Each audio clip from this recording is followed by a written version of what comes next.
So let's do this. Welcome YouTube and Instagram to the Clarity Hotline. We've got a couple questions. I feel like I'm noticing I have like super ambiance lighting, and that's not the intention. I've got a candle here and my light here, my lamp, but it feels weird. Is that okay that the lighting's like this? I let that open because I was like, this room kind of needs a little bit more light, but then it makes me feel like I'm in the dark. But I'm going to keep it. I'm going to keep it like this because I don't hate it. Okay, so let's get into it, clutter-free family. Should we start with our breath? But I do want to give a little update. One, I wish I could start these videos with music because I would want the music to match my mood so you knew what you were kind of getting that day. You'd be like, I'll join or I won't. And Stacy Q, her song Two of Hearts, that would be the song that I would start in. I don't know why.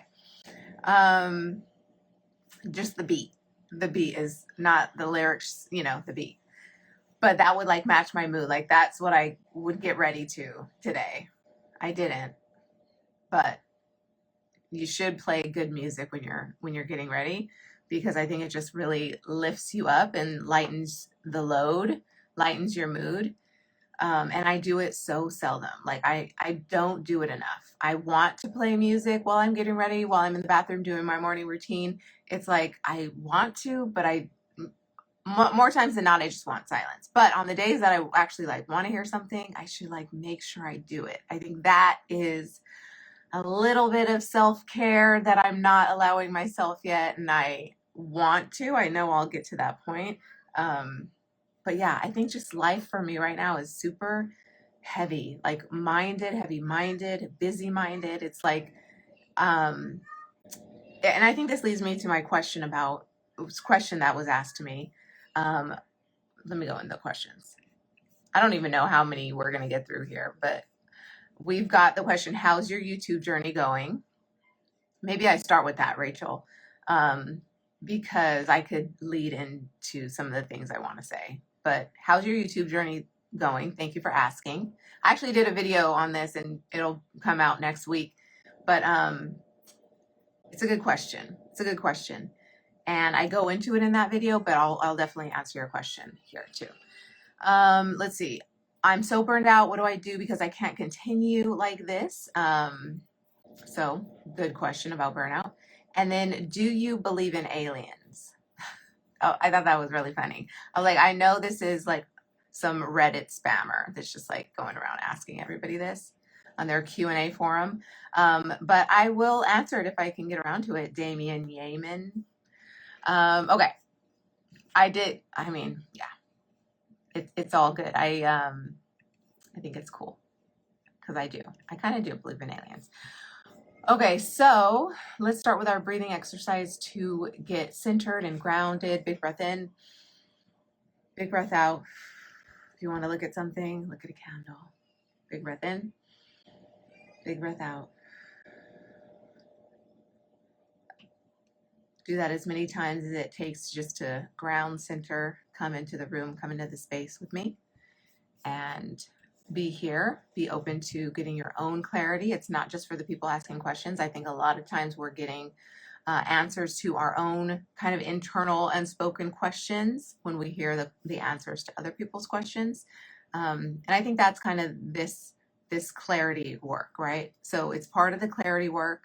When we get clear through, deep insight, self-inquiry, like doing kind of that inner work, then we realize just how much is solvable, how many problems don't exist, right? Or how much problems do not exist. And I think that's the ultimate goal, right? Is nothing is a problem, everything's an opportunity. That would be like the ultimate goal in life. Welcome, come on in. Hi guys, I see you guys on there. Thanks for joining me. Okay, those are, anyway, that was a little side note. So I would say that some of my YouTube journey, I do want to answer this because I'm noticing a lot of creators, not only on YouTube, but uh, I think on Instagram too. Yeah, I'm barely on Instagram anymore, but um, I notice it on Instagram too, where celebrities even and influencers and just accounts are going makeupless. And I think there's like such a reform. I know we know Pamela Lee. Is she Pamela Lee or Pamela Lee Anderson? I don't know. But she's going like without makeup, and then Drew was on her show with Pamela, and they were both makeupless, and I thought it was so beautiful. I know, Alicia Keys always kind of embodies the kind of the shift in the tide for me with regards to that and the public eye. When she went makeupless and just kind of was like, why do this? And then just natural beauties who don't need any makeup. They're always like a pleasure, to see makeupless. But I think there is like, I don't know, is there a shift in tide happening right now where people don't want kind of the typical adornments? So I think there's like a shedding of clutter in that regard, like this kind of identity transformation that would take place for you to go into the public eye and not have makeup on. I think there's like something very cool about that and transformational. And so I'm just wondering, like, are the people who are coming on camera with a clean makeup free face, what has happened? What revelation did you go through? We hear Pamela Lee talk about it, like how she was, I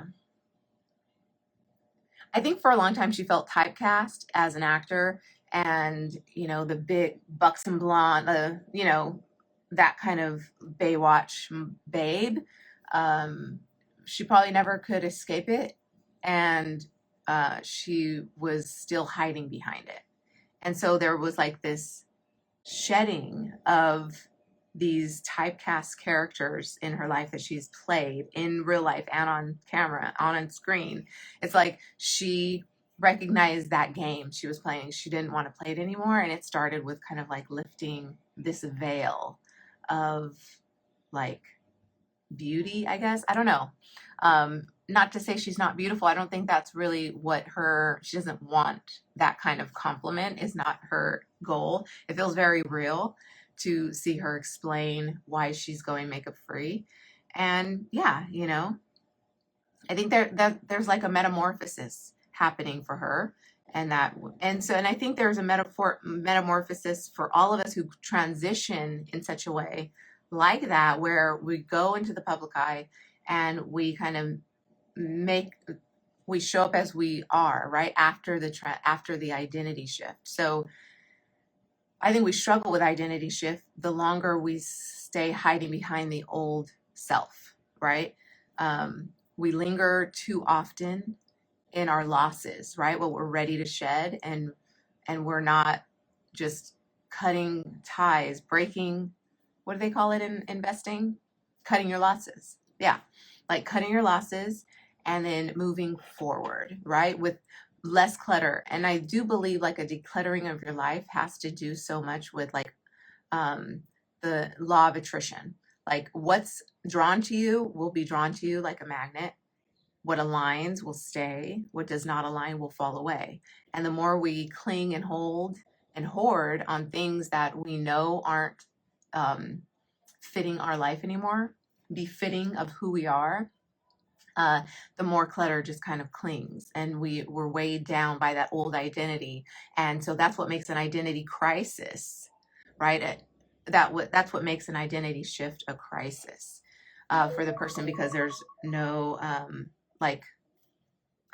period of processing, reflecting, and because there's a shedding of habits when you make that identity shift. Which is funny. You know what? I should probably go back, because as I'm building this channel, this YouTube channel, speak to them. As I'm building my channel on YouTube, you come up against so much. So how the YouTube journey is, it's like a constant, like, reviewing, assessing, and then like putting out new content based on what you've learned. And so you're always evolving. and you're kind of showing that evolution in public. And so there's like a little bit of performance anxiety in that.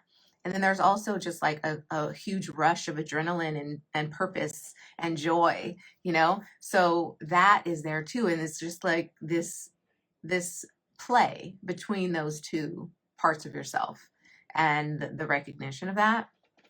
And so I think that is how that's kind of with my YouTube journey been the most telling, right? Of like, okay, because you also transition through like things when you're adding something new to your plate, things being easier than before it was added to your plate.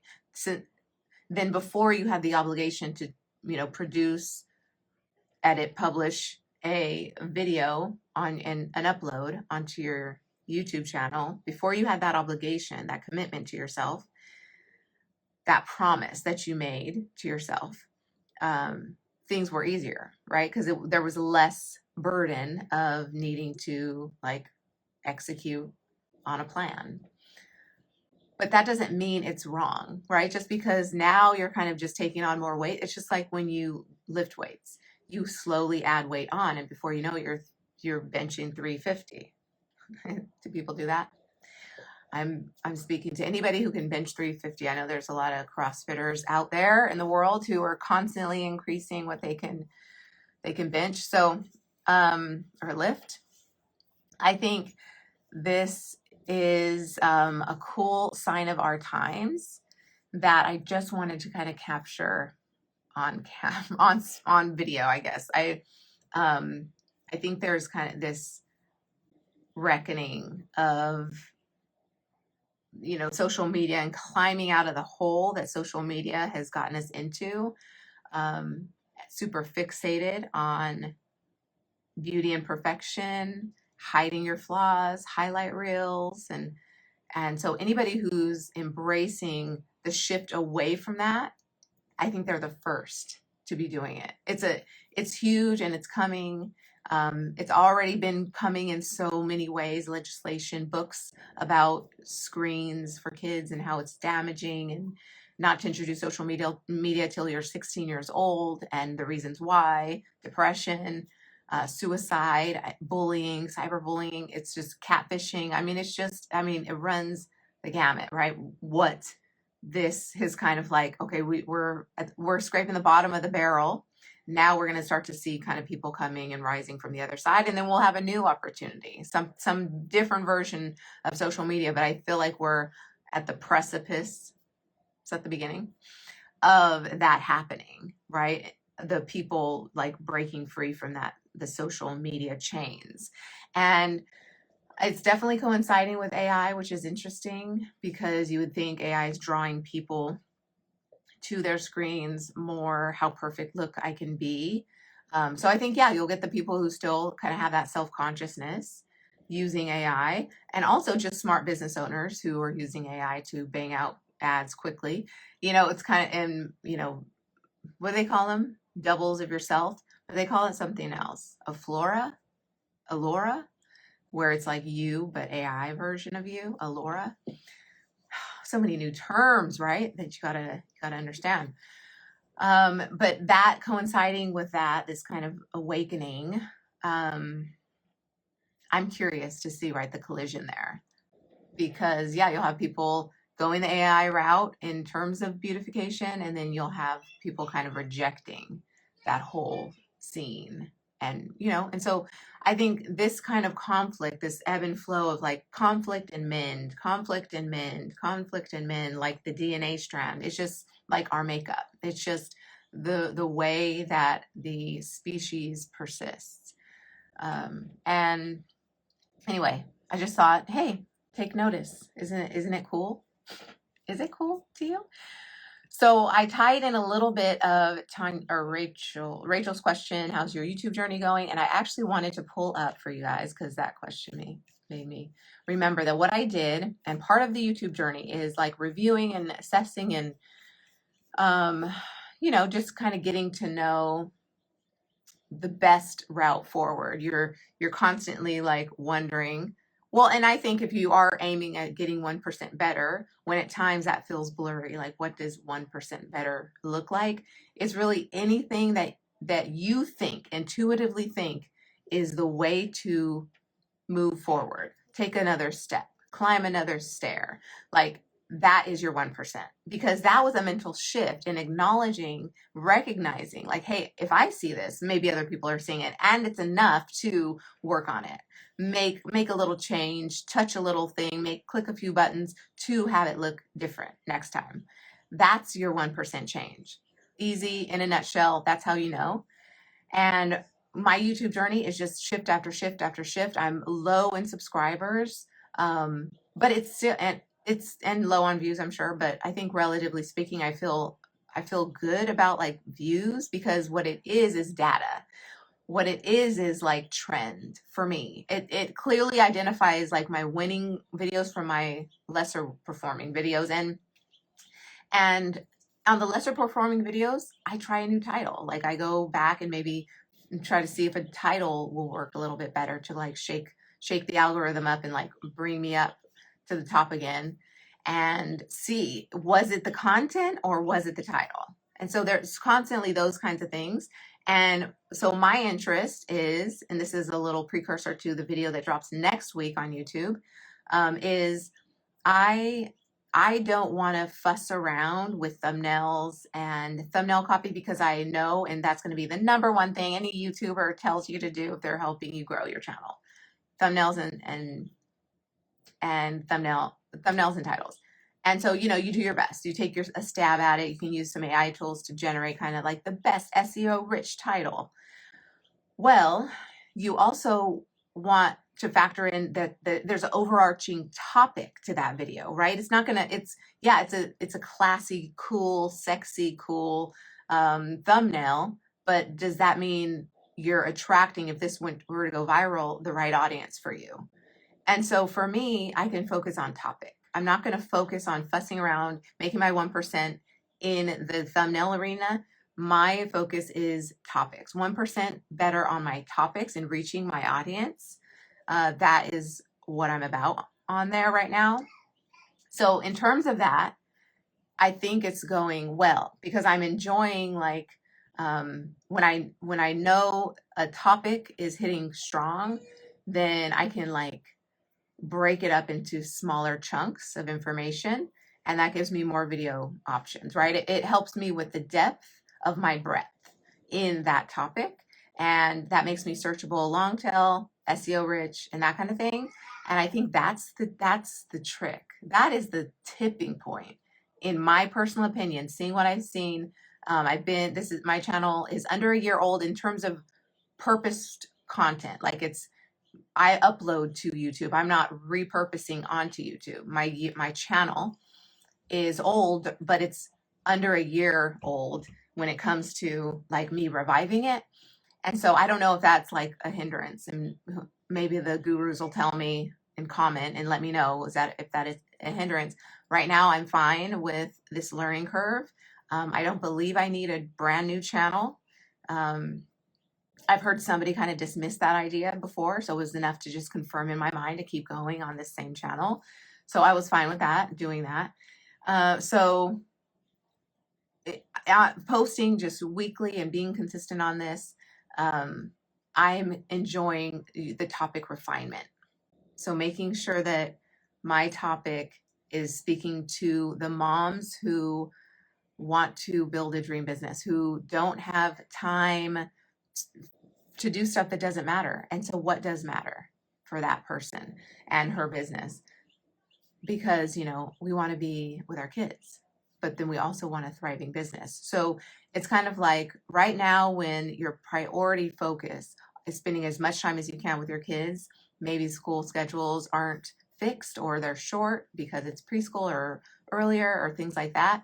The demand on your time is high. The demand on your mental load is high. You need a way through. You need a way to embrace your identity shift as a new mom and a new entrepreneur. Because in my own identity crisis, it was me as an entrepreneur turned mom trying to go back to uh, maybe the same conversations, because the overarching work is the same. Like I still back my book. I still bring it up in my content now. It still applies. A book I wrote in 2015. And so it still applies.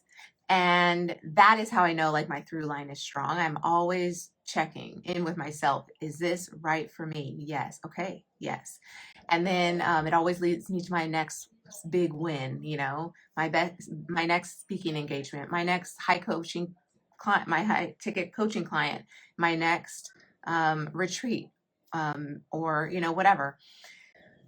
I love that it's doing all that in the process. Like it always leads me. But when I became a mom, it was like two diverging paths that meant so much, because my business was that for me before kids, and now it was like my business is not that for me, but it is still important. As long as I can bring it back to like why it matters, as long as I can bring it back to me continuing to evolve in the direction I want to be for me and my kids, I want to keep working at it, right? Then it's fulfilling me. Then it's passion, purpose, work.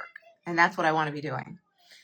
And so I felt that I was at the fork in the road for a long time, but I was still working. I was still working through it. So I was showing up, and this is why it's important for content creators, in the public eye as my old self, kind of like still working through who I am now. And when you finally realize that you don't have to pick a side, they can merge and you can carve a new path and still going in the direction. And in fact, like your North Star is more on par with this new thing because it goes with you. Your compass is always there, right? Your North Star. And so just keep heading toward that knowing, and then you like realize that the two sides can merge and really benefit each other. And I feel like this is my hot topic right now, is helping those transitioners, right? That entrepreneur turned mom, mom turned entrepreneur, in their transition, in that identity crisis, in the imposter syndrome, the self-doubt that comes along with like, one, managing your time. How do I do both? Two,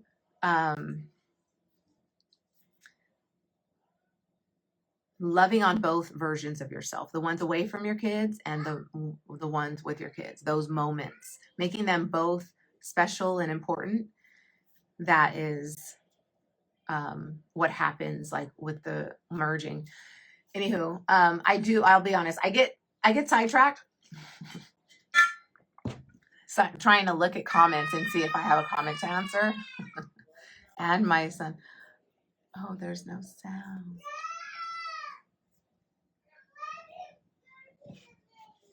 Oh my goodness. I had somebody tell me on YouTube that there's no sound. Okay. So, and I don't know why. Oh, maybe. I don't know.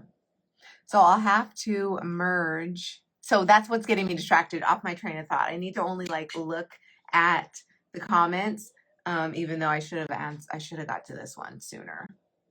I didn't see it. I'll have to fix that, guys. YouTube, I'll have to merge the sound from Instagram. Sorry. Thank you for letting me know. Yeah, I don't know. I'm trying to fix it. I don't know how to fix it.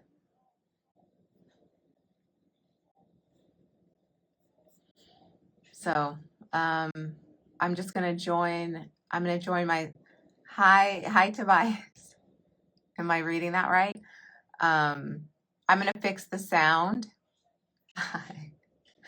on. So thankfully, I've got Instagram audio to add to YouTube. Oh, this has happened before, and I don't know why. But let the show go on.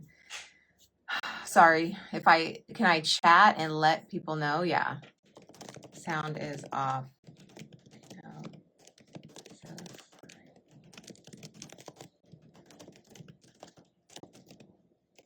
I have my laptop higher.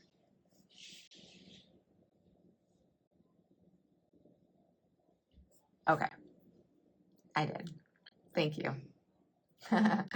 Okay, so let me get back to my notes so that I can get my train of thought back. I was answering Rachel's question, how is your YouTube journey going? And then I was kind of going into Tanya's question, saying in verbatim, she says, I'm so burnt out. What do I do? Because I can't continue like this. It makes me want to quit my business and just go get a job. And Tanya, I wonder, she doesn't even have to be a mom to like write something like that. That could be, that could just be like, I mean, I think we all face these burnout phases. But what I recognize about myself with burnout is that if I'm taking care of myself, if I've been consistent on my self-care, I don't burn out. I don't burn out. I may go with the flow of my moods. And this is the whole thing with the moon. I recognize that the zodiac sign that the moon is in affects us on a physiological, sensational, sensory, and clairvoyant level. And so we're tapped into kind of that nature's ebb and flow. And I noticed a shift in the moon. It'll be like, well, it's an earth moon. Well, an earth moon, you're going to be focused on survival. So I recognize that these recurring thoughts in my head have to do with survival. That's a lot of my burnout time, because when on an earth moon, you are, and tell me if this is the case for you guys. I really want to know. Oh, thank you for letting me know you can hear me. Uh, technology, yikes. Anywho, tell me if this is the case for you. Like on an earth moon, it feels a little bit survival mode-ish, like heavy, and you are filled with the concerns of your safety and the safety of those you provide for. And so any discrepancy in you doing a good job in that regard, parent entrepreneur over here, either way, then you are going to struggle with feeling burnt out. So if you had some self-care routines that worked alongside these moods, these shift in moods, because we're having these little identity crisis shifts with every new moon, to be honest, and so that whole like new moon to next new moon cycle, there is like this evolution of self. And so you've run the gamut through your mood seasons, and you felt it all. And that's why, like, throughout a year, you've gone through a lot of mood seasons. I made that up, mood seasons. If you guys want information on this and more me to just do a video on it, I'm happy to. I'm just not sure if people get it, but I am one who wants it super simple. I don't want to like complicate things with the moon. I love the cosmos, and just that ethereal, minerals, gems, crystals. I love that stuff too. I mean, I'm a yogi, so does it make sense? Anyway, the extent to which I use the moon to help me is so that I can feel better about my moods. And it works so well to just be like, oh, I can give into this. I can give into this heavy feeling and just like go to bed early tonight, or eat a really good home cooked meal, have some soup, something warm to just nourish like the soul of me, that innermost core self, that is most attached to this humanly form and this spiritual form. And like, that's how the two combine. I'm using that. I think there's just like a body forward time of self-care and a spirit forward time of self-care. And the moons are going to help us do that. So when I take that into account in my self-care routine, and self-care can be as little as shaving your legs, taking a shower. For a lot of new moms, taking a shower, like having somebody over to help you take a shower. Oh, was such a big ask. That was such a big ask as a new mom for me, taking a shower. Plucking a hair out of your chin. Do it instead of the full facial mask. At least you looked in the mirror and you saw like, oh, let me fix that. Tweeze your eyebrows. It's like those little things that's self-care too. It was like a moment turned to the body of just like, during these survival moons, these earth moons, where it just feels like, am I doing a good job? But don't we need that? Don't we need that time of just like Am I doing a good job? Like, let me just assess and reflect on my course so far. And then if I have to just kind of pivot, shift in my seat a little bit, look a new direction, make a perceptual shift, then I will, right? In order to keep going. And so it's like, this is part of the step, right? Isn't there like the rise of the step and then the landing and then the rise and then the landing? It's like, we need those landings. We can't keep rising. So embracing that, letting it be what it is, not punishing yourself for it, is part of the work and the beauty of self-care. And I say that because I believe if you did have self-care practices, the burnout wouldn't be so heavy. And so why would you want to quit? Then the question becomes, in those times of burnout, why do you want to quit? And is the answer pointing you in a direction that's substantial and lucrative and significant for your spiritual and physical well-being? And if so, then the answer is to quit. I mean, I don't know, or shift a different way, pivot, embrace a new path, do something completely different. Now, I think to get that low, a lot of things are off, you feel off. To get so burnt out in kind of the depths of burnout, then a lot of things have merged. Your cycle to the moon, to the situation at hand, your home life, your work life, right? Your fulfillment in either area. All that is just kind of like come to a head to make burnout as bad as some people can experience it. And that's why it's like self-care, it just gets, the load gets lighter and lighter with self-care. And it's just hard as a new mom to include self-care when it feels like I don't even have time to fill a bath. Why, I don't have time for self-care. Yes, you do. You have time to, lay on the floor on your back and lift your knees and like just relax your back because you've been lifting toddlers up and down all day. Those little things happen. And that is just, it's the buildup, like plaque on your teeth. It's the buildup of neglect. The body's going to feel dehydrated and cramped because you're not replenishing your water in equal amounts to how much you're using and losing on a daily basis just to function. You're going to start feeling it. Same thing for your mind. It needs rest. It needs to be able to purge its thoughts onto a journal or in therapy. It needs to be able to reflect on what it said without someone else interacting and chiming in on with their 2 cents. You get to process in silence. So all that stuff is a factor in self-care. Self-care can take as little as 3 minutes, as much as 30 minutes. It's just make the time for you. And so if you are consistent in fitting self-care in, then the ebbs and flows, ups and downs, you got this nice little baseline, are going to fall on softer earth, right? Versus like no self-care and it just hits bone, instead of flesh or whatever. It's going to hurt more. So you're building up this consistency of routine. You're noticing your patterns, your changes, your moods, and you're allowing for them, at least just in the interim while you're observing them. And then you start to adjust accordingly. Your days, your habits, your schedule, your calendar, what you pile on your plate, what you say yes to, what you say no to, all is now able to be worked on. That's your landing. And then that makes your ascent that much better, less cluttered, less heavy, more conducive to you growing in the direction of your dreams. Right? Doesn't that feel better? So we use the landing time. It all works. So I would say just recognize that, Tanya.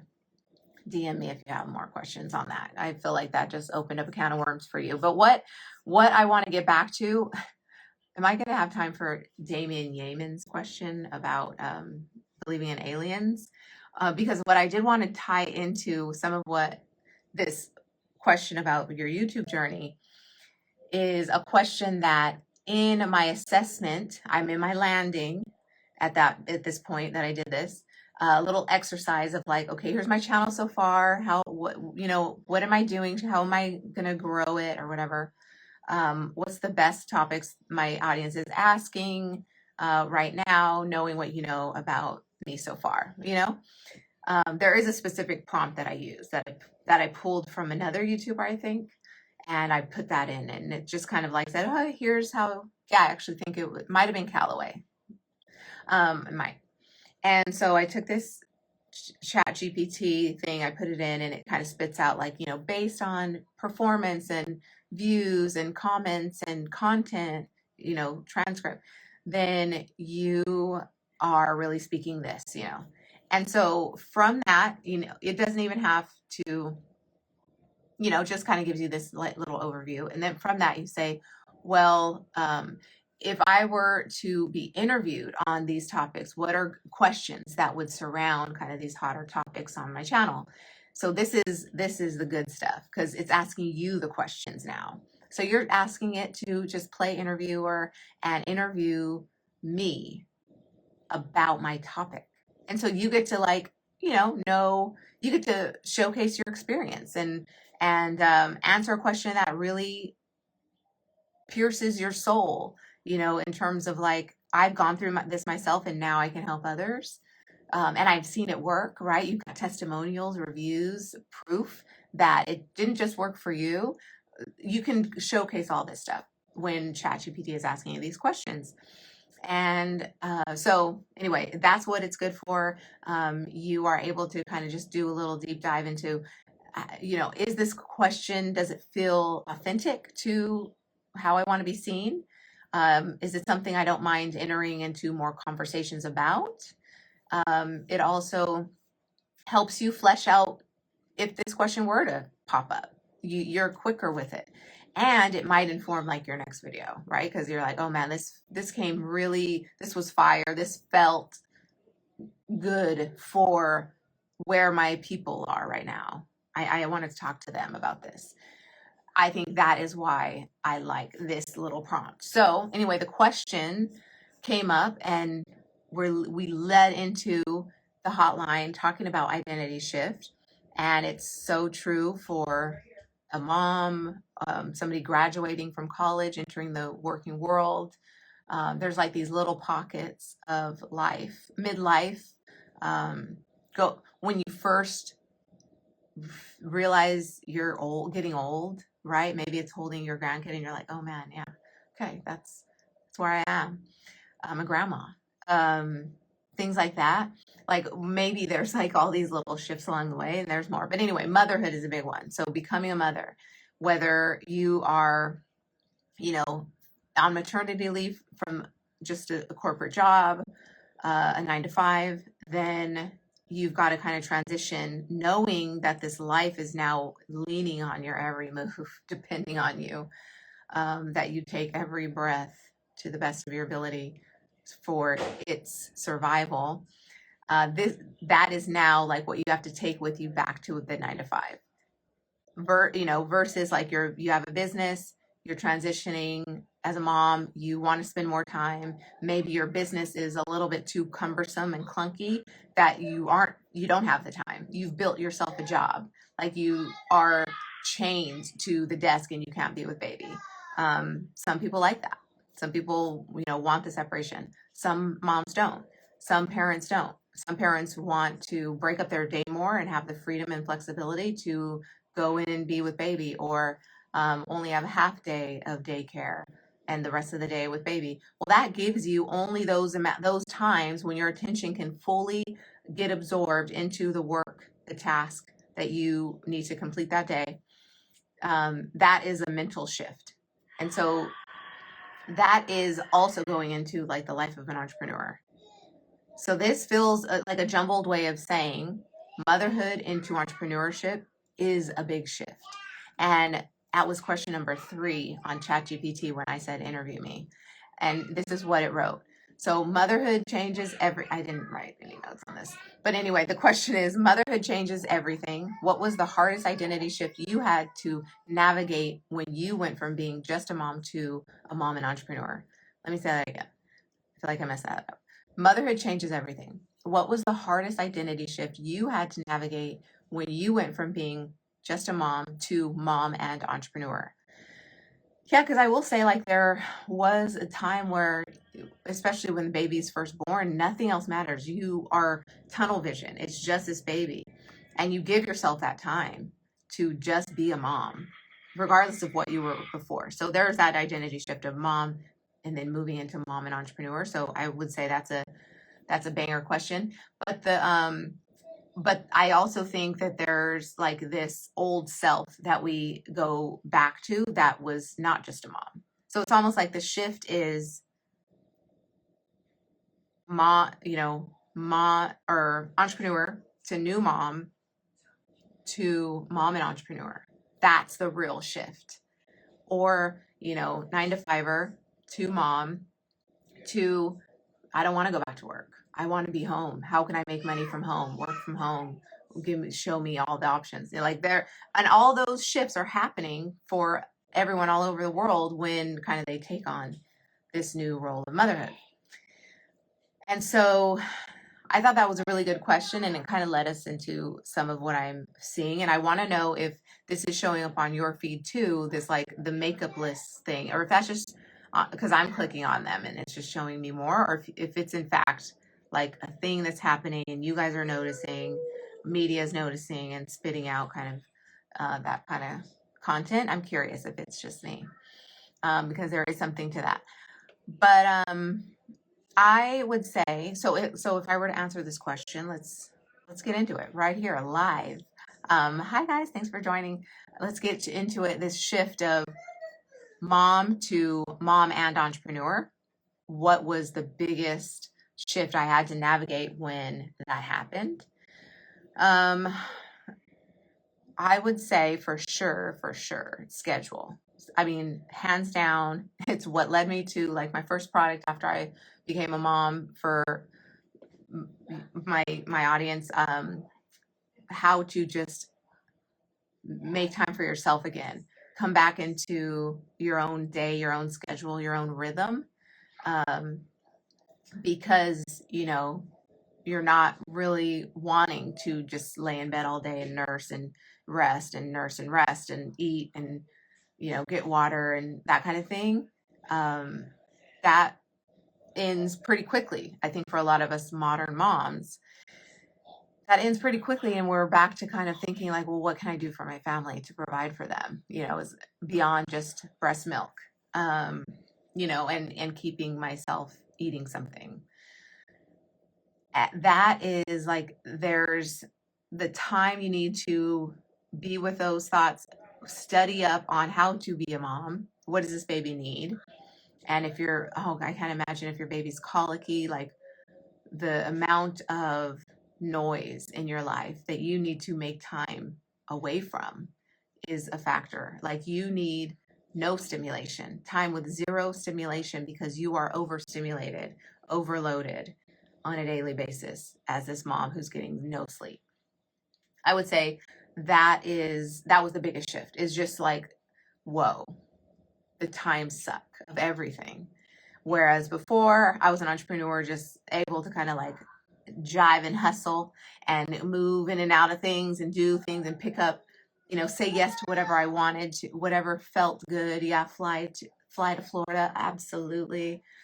Do this thing, do this summit, speak on this stage. It's like, yeah. And I still was able to maintain my coaching clients. It's like you had that time and that time, like you were putting out content, blogging, podcasting, like you were doing all that. And I will say it took me a while to start YouTube. I would say YouTube started, and I was already a mom for 4 years. I was already a mom for 3 or 4 years when I started YouTube. So, I think I put off YouTube for so long because it did feel like such a mountain of a task. Like, how could I do all that? But then I totally shut off social media and I just focused on YouTube, and that was how I was able to do all that. Like, you just some things just have to wait. They have to go to the back burner to pursue kind of something that feels more aligned, more congruent with where you are now. And then maybe what you put on the back burner gets to be picked up by a team member or tech, because you're hiring out, you're outsourcing this thing that, really served your business growth well, but right now isn't a factor in kind of this next evolution. And do you want to spend money on labor toward that? And I think even like in hiring, it's hard for a new mompreneur, because you're like, you still have to teach the person, so you're still doing the job. So if you can't hire it out and it just be easy, like, people have been on my team for a while, I can just, farm out the projects, versus I need somebody new in this particular role, I don't have it yet, so I can't do it myself. I need to hire it out, but to hire it out means to look through resumes, get on interview calls, then give them a trial period. And then is that simultaneous? Do they know about each other, so I can put them both in a Zoom room and say, okay, here's the project, go do it. And then, anyway, there's so much to factor in, that when you break down a big task, a big job, a big project into its smaller parts, you realize, okay, this is probably too much for me right now. I can't go out and hire somebody to fill this role. It's just got to wait. Because it's going to take my time after the interviews, after the hiring, to like teach them. And I don't have time to even do it, let alone teach somebody else to do it. So those are like some hard moments. Whereas before I could sit on Zoom call after Zoom call in an interview, book my whole day out just to interview a virtual assistant and, give them a trial project and work with them through it and that kind of thing. No longer is that the case, because now I'm thinking for 2 people. Now I'm thinking for 3 people. And then, your partner, sometimes you're thinking for them too. And that's like the first thing to go for me, was like thinking for my partner. I was like, nope, it's about this, you can handle that, equal distribution of labor. Let's figure this out. We can both do this. If I'm overloaded, you get to be too. It's like that. Like, let's share the load. We're both in on this. You live here too. So anyway, so those kinds of like conversations had to be had. So you really just, so much is happening. You cannot just do business as usual. You've got to do business differently as a mom.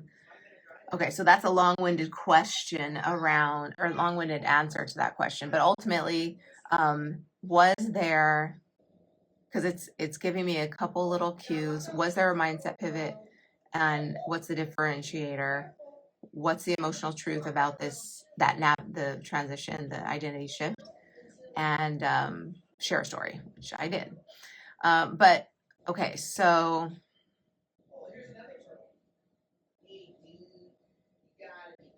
yeah. So ChatGPT spit out like its own version of what I literally just said. Okay, so what I've learned and what I teach is that motherhood forces us to build businesses differently.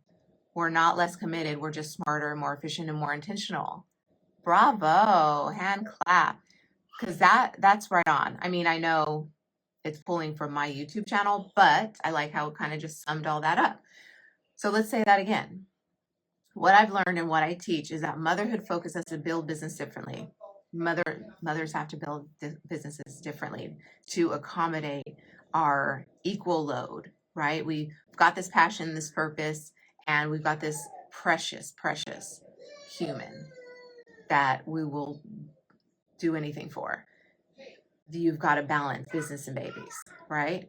And it all starts there. That's the biggest transition. I'll share the business and babies masterclass if you want to check that out, where I talk about how to do that, how to balance business and babies and do it well. And this is what has worked for me and what I've seen work for other moms. And so we're not less committed. We're just smarter, more efficient, more intentional. So yeah, it's not that we want to commit less to our business. Maybe we really do want to go back to our business. We just want to kind of realign, reassess, realign, and then move forward kind of with that new awareness. So we're not less committed.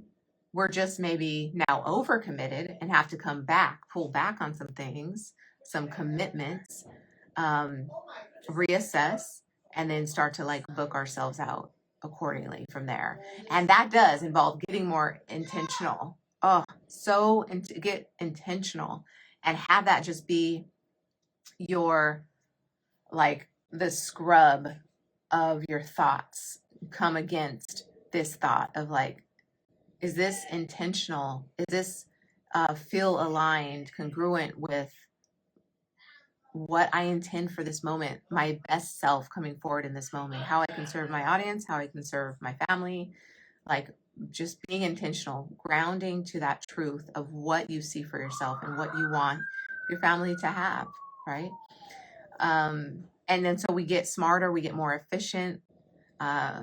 Our work is then more effective, and we make these small incremental changes of 1% better, right? What I talked about with my YouTube journey is like thinking in terms of like 1% better. So I'm just getting 1% better. It's really all I can do. Whereas before, when I was an entrepreneur, without kids, I mean, I was making like 5 to 20% changes in a week, right? I had all that time. Time was my oyster. I was just able to do so much. Now, not so. And so it just, it challenges us to reassess rewrite our goals to factor in more of what we value than just ourselves, other things that start to become really important. Can you hear my son in the background just screaming up a storm? Anyway, so if you want to learn more about how to balance business and babies, click on the masterclass, go watch that. And I would say, I'll answer the do you believe in aliens some other time. I really just wanted to spend more time on this identity shift because it is such a big deal. It takes a lot of people out, sends them back to a 9 to 5 when they can most certainly be working on the money generating things in their business and have it be still simple. They can still move forward, make money in their business that sustains their lifestyle. It's just a matter of positioning and pricing and purpose, right? You've got to be tapping the pain of a particular problem. So it's what do you want to be, telling your audience about in order to convert them to customers. That all gets to be super fluid and simple to spot in your business so that you can make that change really fast and start to work on that 1% and spend all of 20 minutes on a given day on your business that you have available to do so on your business on the most important thing. That is the key. Big. Okay, so hopefully I answered all those questions. Remember, go to clarityhotline.com to submit your question for next week, or on Instagram, you could just reply to this. Let me know. I suppose, on YouTube too, you can comment and I will get it eventually. And yeah, I think that's it. I feel like there was something. Oh, I do want to say hydrate. Hydrate. I brought up that point for a reason, the cramping of the body. Hydrate. Anywho, I'll end here. Okay, peace. See you next week, Thursday, 12 noon Pacific.